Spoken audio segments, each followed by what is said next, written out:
Sedicom, ikigo ca Diocese nkuru ya Bujumbura co kumenyesha amakuru. Ese Kristo yomenyekana?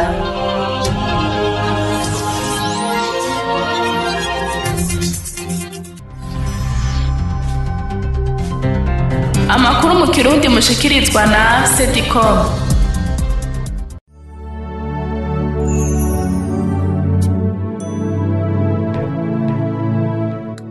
Amahoro mwese bakunzi ba Diocese nkuru ya Bujumbura, ndabaye ikaze muri ano makuru yo kuva ku genekerezo rya 28 Nyakanga gushika ku genekerezo rya 4 Gitugutu uyu mwaka. Ingingo nkuru ziyagize: ku munsi wa gatandatu genekerezo rya 3 Gitugutu, Diocese nkuru ya Bujumbura yarungutse paroisse nshasha igira 36, paroisse yitiriwe umushaha wa Yesu Mweranda yo mu Maramvya. Paroisse Mikaeli Mweranda yarahimbaje umunsi mukuru w'umuvunyi wayo ku munsi w'Imana igenekerezo rya 4 Gitugutu. Idonido hano makuru ni mukanya utwade kaze nje ngenda ndabashikirize.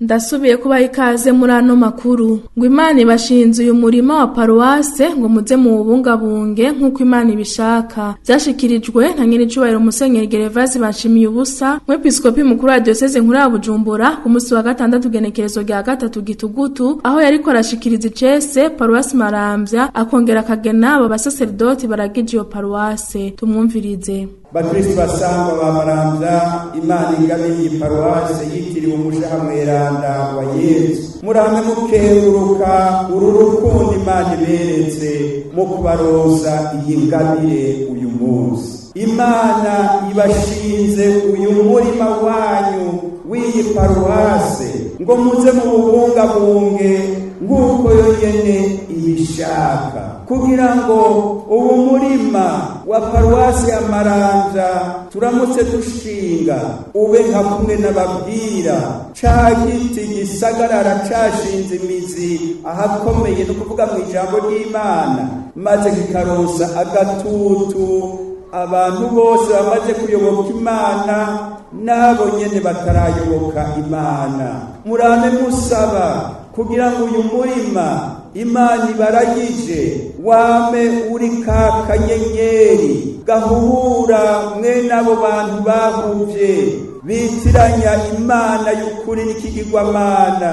Mwene abo bantu bahuvye bagenda bakarenga amabwirizwa y'Imana bakibaza yuko bari kubayoboka Imana.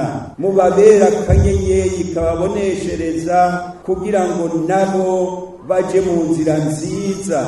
Nyiricubahiro Musenyeri Gervase yarongeye kandi arasaba abakristu ba paruwasi Maramvya kwitwararika imitima kuruta uko bo kwitwararika impome za paruwase. Dusubire kandi tumwumvirize. Nimutitwararika kubaka impome z'umutima, umutima wa muntu n'umutima wa paruwase muryango. Ndabibabwiye, naho ibindi bihome byose mworonka amafaranga y'uko byubaka bizobasenyukana mubona, canke mwebwe nyene bari mu byiseyurira, kuko aho imitima itubatse ntumenya iyo shetani yaciye, kandi shetani aho ibereye nabi nta ruhome na rumwe itamena kiretse uruhome rwa mutima Mweranda gusa. Nk'uko urugo rwose rufise ururamutswa, Nyiricubahiro Musenyeri Gervase Banshimiye ubusa yashinze Patiri Hermenegilde Ndikumasabo ngo abe patiri mukuru w'iyo paruwase, agafashanya na Patiri Ernest Nzisabira hamwe na Diakoni Dismas Ndaruzaniye. Patiri Hermenegilde Ndikumasabo yaradushikirije akanyamuneza afise kuri ayo mabanga mashasha ahejeje gushingwa, yongera aramenyesha ibikorwa vyihutirwa azorangura. Ego cyane ndahimbawe kuko ni iteka nteye ubwa mbere mu myaka 7 maze ndo musaserdoti. Birumvikana rero ko ntobora akanyamuneza ku munsi nk'uyu, naho ibanga ryose ritoroha, mugabo ni iteka umukama banyimviriye muri benshi. Igikorwa ca mbere mu paruwase nshasha ari gushinga inzego zigize paruwase, kuko nk'ubu nta conseil paroissial ihari. Rero nteza kugishira imbere, kindi naco neza kwitwararika naranye ko abakirisunga badasangira kubera bari bakeneye kwirega nk'uko babishaka. None ico naragitanguye, nzobandanya jana ku mashyikirisare. Ico ndabasaba bwa mbere ni gisabisha, kuko kuja imbere y'abandi murumva ko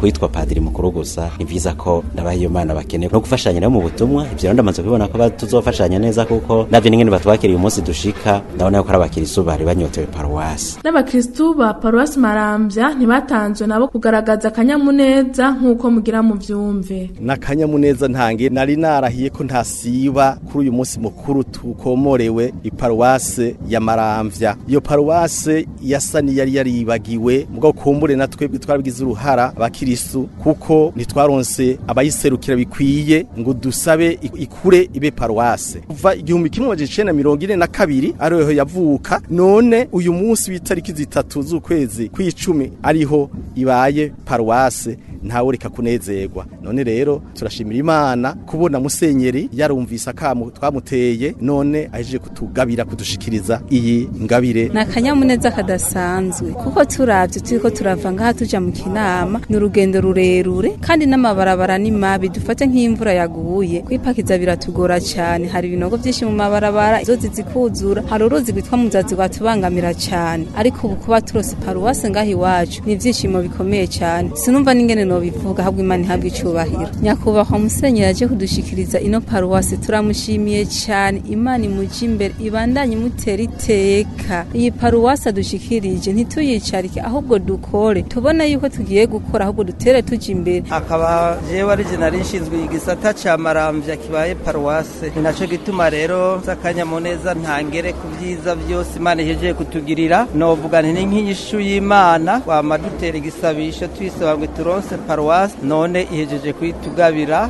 Twiteze ni byinshi cyane kuko twahora turonka amasakramente turinze gutama, ariko ubu ni byiza cyane kuko paruwase iratwegereye, abasaseredoti baratwegereye, tuzohora turonka amasakramente tutarinze gutama cyane. Tubandanize mu gisata cyo kwemera ku munsi w'Imana igenekerezo rya 4 Gitugutu, niho umuryango wa paruwasi Mikaeli Mweranda wahimbaza umunsi mukuru w'umuvunyi wayo Mikaeli Mweranda mu marayika mukuru mu nkuka y'imisa yarirongowe na patiri mukuru wa paruwase Patiri Leonard Nimbona. Uwo munsi mukuru w'abamarayika bakuru usanzwe uhimbazwa ku igenekerezo rya 29 Nyakanga. Uwo munsi kandi niho inama nkuru ya paruwase yatangura icese ubutumwa bwayo. Patiri Leonard Nimbona aratumenyesha icatumye bawuhimbaza ku igenekerezo rya 4 Gitugutu. Ari kuri mikro ya Claver Kayoya. Niko kanyamuneza ni kenshi cyane kandi twagasangiye n'umuryango wose, ubwo mu by'ukuri umunsi mukuru wa Mikaeli Mweranda twari kuwuhimbaza ku munsi wa 2 igenekerezo ya 29, umunsi mukuru w'abamarayika bakuru Mikaeli, Gabriel na Rafael Beranda. Mbwa kubera ahuriranye no mu ndwi hagati ntitwari kuronka akaryo ko kwisanzura kumwe n'abakristo umuryango wose, twaciye tubishira kuri igenekerezo ry'umunsi w'Imana rya 4 Gitugutu, umunsi w'Imana wakurikira uwo munsi mukuru. None rero turahimbawe cyane kuko niteka umukama yaduteye kuduha umuvunyi nk'uyo umumarayika mukuru kugira ngo aturinde muri paruwase yacu. Niteka rikomeye cyane, sijewe gusa nakanyamuneza nsangiye n'inama ya paruwase yatangiye ubutumwa icese uyu munsi, hanyuma hagasangira n'umuryango w'abakristo bose bari mu butumwa bw'imihari n'imigwi mu mibano Kristo n'abandi bose mu buryo butandukanye, inshuti n'abagenzi b'umuryango wa paruwase Mikaeli Mweranda. Nakaheka mu motera abariko baratwumviriza cyane cyane mu kubandanya bashigikira imigambi n'ubutumwa bwa paruwase. Duhimbagwa nuko bazi ko turiho nk'umuryango muri paruwase Mikaeli Mweranda muri eklezia muryango ya diocese nkuru ya Bujumbura. None rero tubanaye tubashimira, tubasaba ko babanaye bashigikira umuryango. Abakristo bose b'uyu muryango ndabatumiriye kugira ngo biyumvemo kandi babandanye nkuko babitweretse kandi babandanye bavyerekana gushigikira umuryango ku buryo budasanzwe mu kwitanga batiziganya, haba mu gutanga umwanya, gusenga, kwitwararika, mu kuja mu nkozi z'imisa, mu gukora ibikorwa muri uyu muryango, canke imbere guterera imigambi yose turiko turarangura muri uyu muryango, kandi babikora ku buryo bushimishije, kabasaba ko borushiriza. Damien Firoko, umukuru mushasha w'inama nkuru ya paruwasi Mikaeli Mweranda, aratubwira imigambi mishasha bagiye kurangura. Hariho rero ibikorwa biteye iteka paruwasi twatanguje turimwo, na jewe ndimwo, naho ntari indongoye urwo rwego iyo nama nkuru ya paruwasi narimwo. Ndabizi rero icambere rero novuga nuko ivyo bivi twatanguye tuzobana tubiduze, tubitoze, tubandanirize aho inama nkuru ya paruwasi rangije ikiringo cayo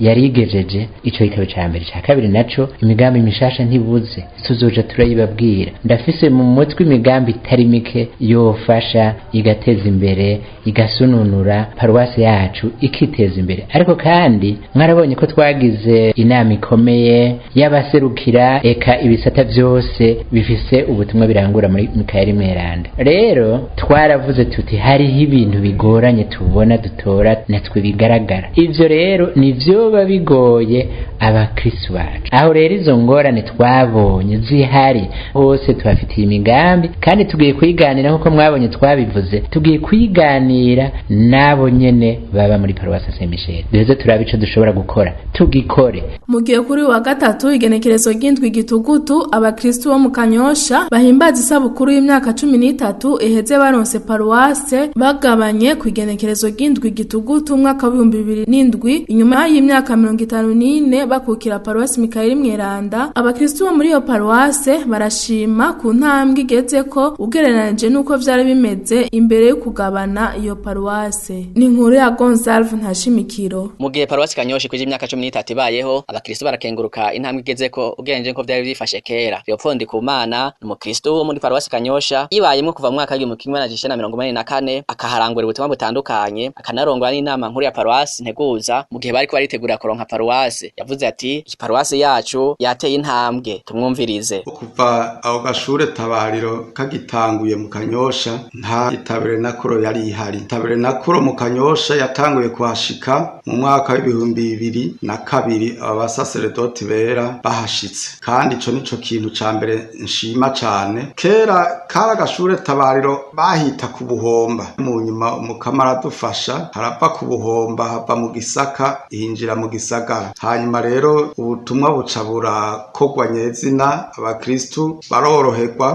kubijanye n'amasakrament, kuko kera imbere yo 2002 amasakrament yose yabera muri paruwase Mikayeli Mweranda. Twaronse abasaseredoti babaha ku paruwase mu Kanyosha batwama hafi iyo ku mitima bitugoye tuca tubaronka bitagoranye. Ikindi naco nshima nuko ubu abakristo baciye bagwira cane n'imibano iciragwira, kuko ico gihe abasaseredoti bera bahashika nibo batanguje imibano ya imibano 8 mu ntango, none ubu tukaba tugeze ku mibano yababa 50. Murumva nico twogishimira Imana. Ekana Salvatore Ndeho kubgayo ari mu mugwi w'abasangiji, akaba kandi asanzwe ari n'imvukira iyo paruwase, amenyesha ko paruwase uravye ahigeze tayi intambwe nziza, ariko kandi iyo paruwase ikaba yavuye kure. Nawe nyene tumwumvirize. Twavuye kure uhereye ku basaseredoti bagiye birakurikirana ngaha bitanga badufasha. Paruwase ubu rugero igezeko rurashimishije, rurateye imbere, abakiriso barateye imbere, baragwiriye. Uravye ingene paruwase ubu yubatse, inyubakwa zikikuje, duhereye ku isengero bagiye imbere n'umusaseredoti Patiri Arokonada yitanze cyane. Yaba Leopold Kumana canke Salvatore Ndeho kubgayo bose bagahamagarira abagize inama nkuru ya paruwasi mu bumwe n'abasaseredoti barongoye paruwasi Kanyosha kubandanya umugambi bari batanguye wo kurondera amashuri tabariro iyo paruwase, kuko nabo bafise isengero nini kandi nziza, bigaragara ko isigaye ari nto kuko abakristo asigaye ari benshi. Bagahamagarira abakristo bose kwiyumvamwo no gukunda cyane paruwase yabo kugira ibandanye itera imbere. Gonzave Ntashimikiro muri paruwasi Kanyosha ku bwa Sedicom.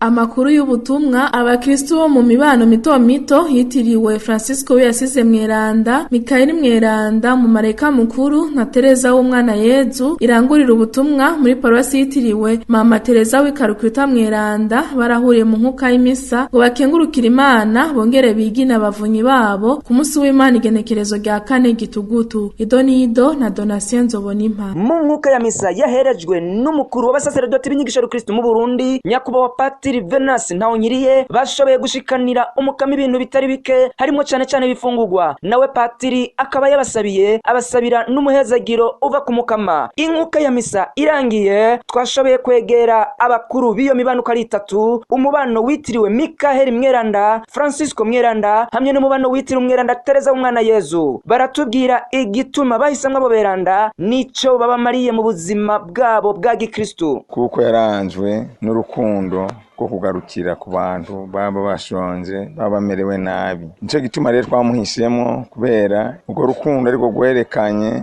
ubumwe abakristo bafitaniye n'abandi, ariko ruranga kila muntu wese kuba icabuna ca Kristo, kuba umunyakigongwe nkuko Francisco yabigira mu gendera abagwayi no kugarukira ku bashonje. Nico gituma natwe n'ubu nyene umubano wacu twatubereye kuba twigenza nkuko Francisco yabigira. Tereza w'umwana Yezu yihebeye Imana ari umubikira wo mu muryango w'abakarumelite. Tereza w'umwana Yezu yari umwigeme yinjiye kwebera Imana akiri umwana muto agifise imyaka 13. Umuryango yinjiyemwo bahakwa kumwankira, ariko kubera ubutwari no gukunda ivy'Imana barahavuye baramureka arinjira araba umubikira akiri umwana muto cyane. Natwe rero uwo mweranda bamuhisemwo kuko twumvise amateka yiwe, twumvise ko yicisha bugufi, yakunda ijambo ry'Imana.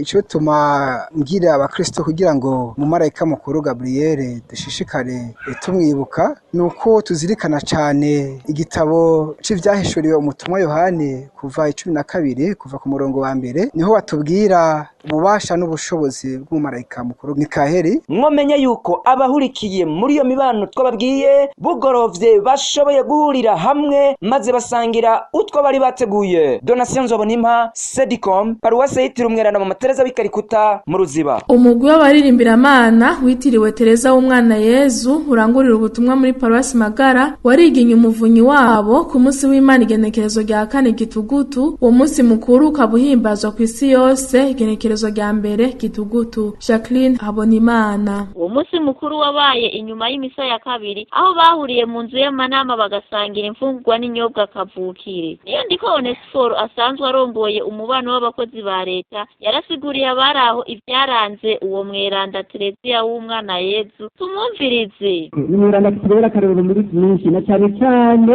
ku mutima w'urukundo wamuranze. Ni mweranda yarangwa n'umutima w'urukundo n'umutima wo kwicisha bugufi, eka nkavuga nti ni mweranda yotubera icyitegererezo muri byose na cyane cyane kuri uwo mutima wo kwicisha bugufi. Ni mweranda navuga nti yakunze Imana biteye ubwoba ku buryo n'abo bari kumwe muri icyo kigo cy'abihezi baheza bakamutangarira. Ngenzahayo Priva asanzwe arongoye iyo korale yarabwiye abaraho icatumye Terezia w'umwana Yezu bamutora k'umuvunyi, yongera ababwira ubuzima bw'iyo korale. Tumwumvirize. Turiko twibuka umweranda twatoranye ko umuvunyi ariwe Tereza w'umwana Yezu.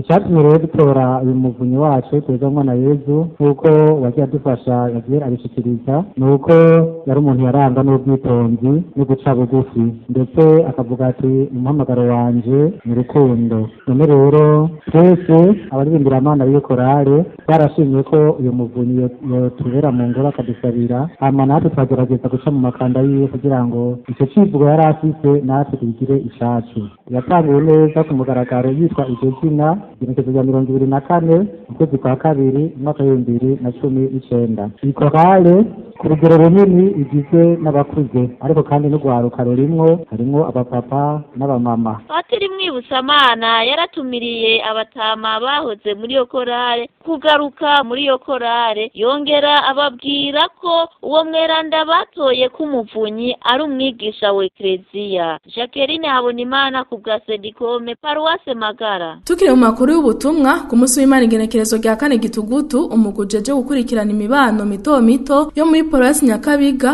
urongowe n'umushinga ntahe Firmin Njekwizera asanzwe arongoye inama mpanuzo jambo muri iyo paruwase waragendeye Paruwasi Kinama mu ntumbero kwirabira ingene imibano yo muri iyo paruwase itunganijwe n'ingene irangura ubutumwa. Ni inkuru ya Alexis Niyonzima. Bano bashitsi bakira na patiri mukuru iyo paruwasi Nyakuba Musenyeri Jean Louis Nahimana ari kumwe n'ubujejwe imibano muri Paruwasi Kinama umushinga ntahe Roger Nzisabira ndetse na bamwe mu bagize imibano. Roger Nzisabira yaramenyesheje abo bashizi ko imibano mu Kinama ifise ibisata bitandukanye. Caritas y'umubano itegerezwa gukora neza ikitwararika cyane abakene n'aboro bari muri uwo mubano. Turabereka kandi ko hariho komite ijejwe ubutungane n'amahoro, hariho kandi ikindi gisata kijejwe ingo n'imiryango. Murabona ko ubutumwa bwose buhera mu ngo. Roger Nzisabira arongera akavuga ko ubu abanyamubano bameze neza ku mutima no ku mubiri kuko mu mubano baronkera byinshi byiza bibateza imbere. Twaberetse ukuntu imibano yacu itunganije, ukuntu yagiye irakura, ukuntu yagiye iriyagura. Tunabereka ukuntu habayeho n'agasanduku ko gufashanya mu mubano, barashinga silke ku buryo umuntu wese atarafise aho yikora aronka ahantu yaka kadeni agashaka gukora umugambi. Abagize iyo migwi yomi baciye bahanana ivyiyumviro mu ntumbero yo gukomeza imibano ku mpande zose. Firmin Njekwizera yaramenyesheje nawe ivyo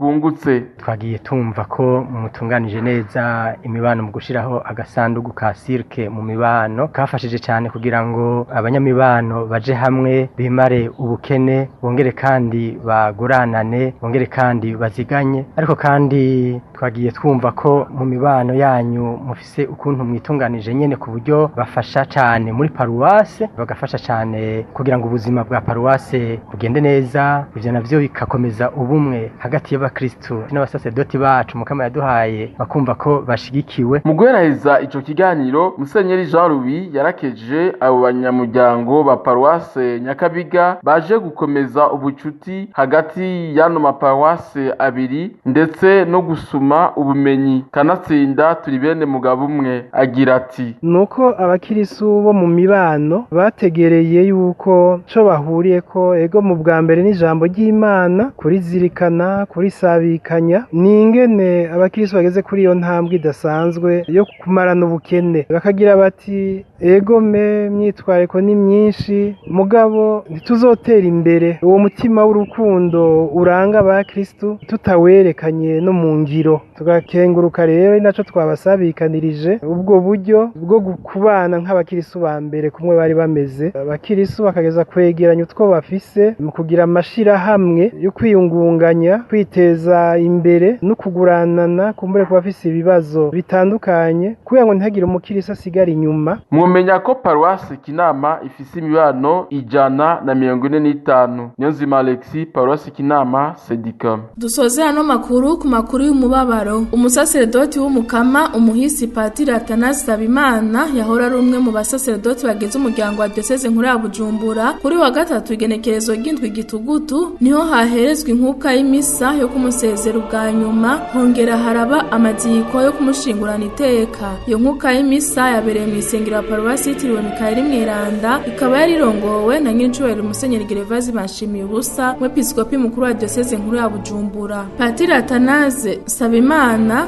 yavutse ku igenekerezo rya 23 Ntwarante umwaka wa 1964, avukira ku musozi Kimina muri komine Kabezi, hakaba kandi no muri paruwasi ya Mutumba ikukira diocese nkuru ya Bujumbura. Abavyeyi biwe ni Yakobo Ndabanukiye aracariho na Anatolia Bankibigwira, Imana ikaba yaramaze kumwiyegereza. Yatiwe mu budiakoni ku igenekerezo rya 27 Myandagaro umwaka wa 1995, hanyuma yatigwa mu busaserdoti kwa 8 Nyakanga 1996 muri paruwasi Mutumba. Yatiwe na Musenyeri Simoni Ntamwana yaramutswa diocese ya Bujumbura ico gihe. Musiguro yashikirijwe na Nyirincubahiro Musenyeri Gervazi Banshimiye ubusa, yavuze bimwe mu vyaranze ubuzima bwiwe. Bakunzi mwese muri ngaha, uyu musaserdoti naho urupfu rusa n'urumujaniranije ku myaka 56 gusa, ashengeye aranguye ubutumwa butari buke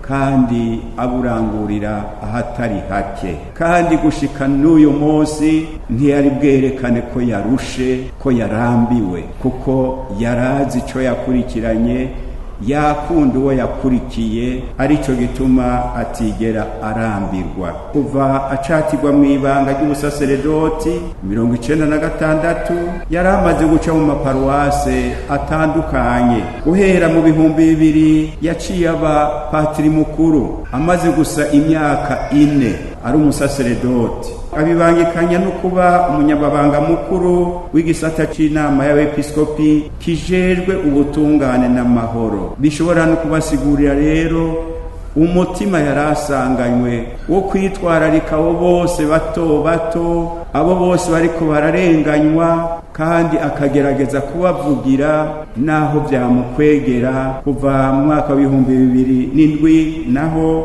mwumvise ko yabaye icariho c'umwungere mu ntara y'ubutumwa bwa Ekereziya y'Ibuhonga, yongera araja n'ubizigirwa umwepiskopi mu nama mpanurwajambo ifasha umwungere gutunganya diocese. Ivyo byose nivyerekana ko yari umusaserdoti yubahwa, w'agaciro, kandi yitwararika ibanga. Na jewe ubwanje nari maze kuronka akanya kuko dukorana kuva nshinzwe diocese nkuru ya Bujumbura, kuko nkuko namusaranze mu nama mpanuzwa jambo ya diyoseze niko nabandanije ndamugumizayo, ndemeza ko yari umusaseredoti mwiza, umushinga ntahabushitse, yabonye ibintu n'ibindi, yashobora gucira umugani uwo ari we wese amwegereye kandi agahanura adahababuka. Imana yari yamuhaye ingabirano zidasanzwe. Yari n'umuntu akunda kuyaga, akayaga ikiri ku mutima, agomba yuko nawe hari ico wokuramwo. Patiri Atanazi yari amaze imyaka itari mike arwaye kandi yarabizi za ngwara umuntu yamagendana, mugabo ntibyamubuza kubandanya arangura ubutumwa, kuko yari umuntu yama yihangana mu bihe byose, mu bimushikiye ibyo ari byo byose. Uyo mutima w'ubutwari yagumya werekana no muri aya mezi ya nyuma aho amariye kuremba akaza mu bitaro.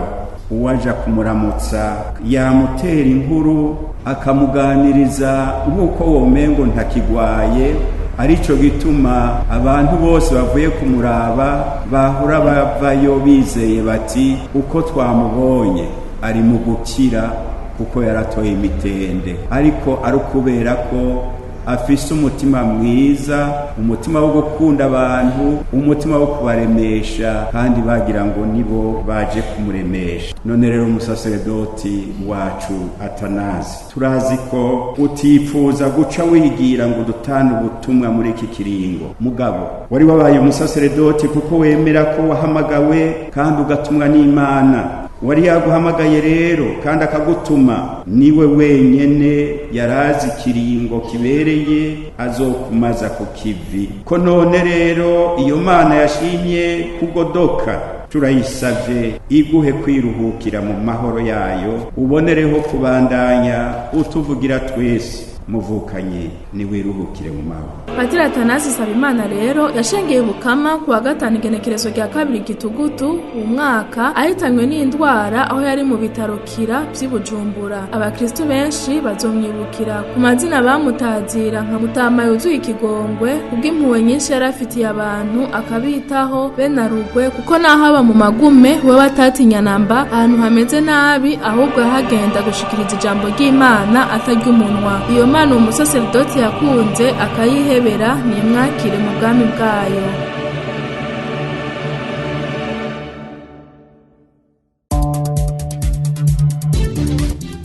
Akaba ari iyo nkuru ndangirije ko no makuru. Shimire mwebwe mwese mwafasha akanya ko kuyatega abiri. Shimire bagenzi banje bafashe kuyatororokanya. Udwate kaze niwe yariko arabashikiriza. Ndabipfurize amahoro y'Imana.